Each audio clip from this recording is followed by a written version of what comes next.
Hello, this is the second video I'm doing about the suicide of both my sons, Dimitri, who died at age 27 this year by suicide, and Kostya, who died last year from addiction, overdoses, possibly suicide. However, both are gone. So I'm not scripting these videos, and I'm not preparing for them. I'm going to talk about how I'm feeling today. So how am I feeling today? I think the word for today is guilt. I understand intellectually that we mustn't have guilt, and I tell people this: don't have guilt, shame or regret.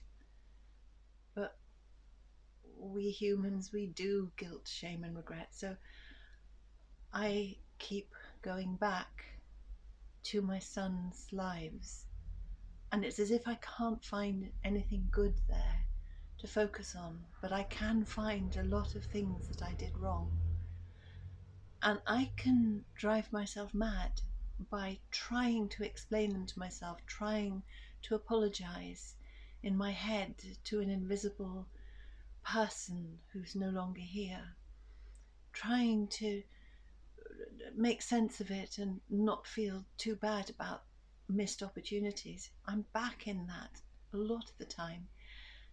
But when I notice that I'm in this guilt, I have two things which I do. One of them is called divine acceptance, which is literally that. It's almost like saying, okay, on a divine level, I don't understand that this thing has happened. These things have happened. I accept.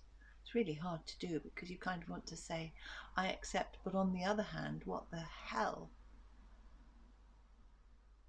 The other thing which I do, and I talk a lot about this, is looking for the light. You see,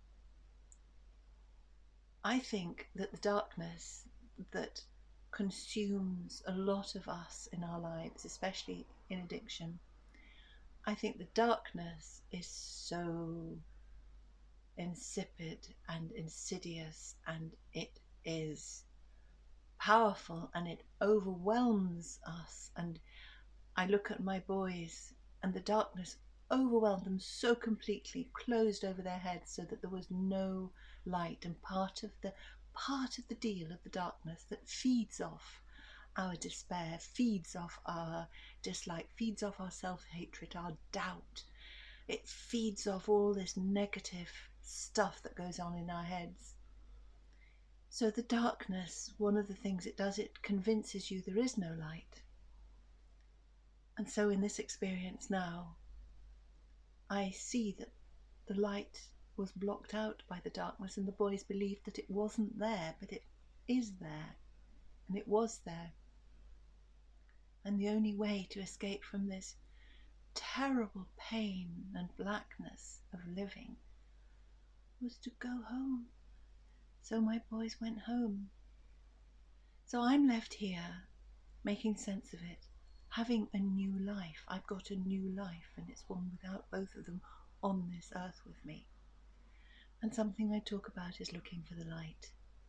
And I think that when I'm in darkness, and I'm often in darkness because I miss my boys, I physically look for light. I find where the sun is coming in, and I look for a reflection of the light. It's almost as if my heart is too heavy. I cannot drag my mind or my heart into thinking the light is always there. So I just turn my eyes to it and I look at it, and that's enough. That's enough a sad person can do. Find a reflection of it, of something, if you can't find a spot of sunshine, or the light isn't coming in through your window, or at night a candle or a light bulb. Put on the light, look at the light. The intention to look at the light is enough. So how am I feeling today about this guilt and about this darkness and about this light? I love both my boys, and when the light is shining, and when I found it, I know that we're not apart.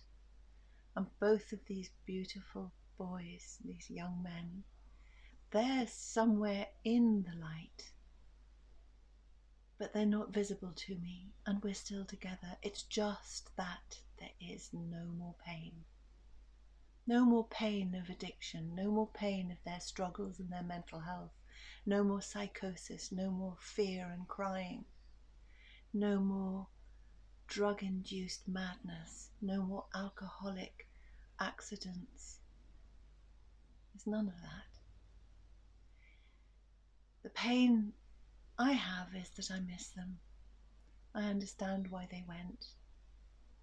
And I have to do a divine acceptance. And I have to look for the light. And I have to get through this because I'm still breathing. My job on earth hasn't finished. I do have work to do. There is a purpose for me here. And I'm going to try not to go into guilt and regret and stay there. God bless you. More later.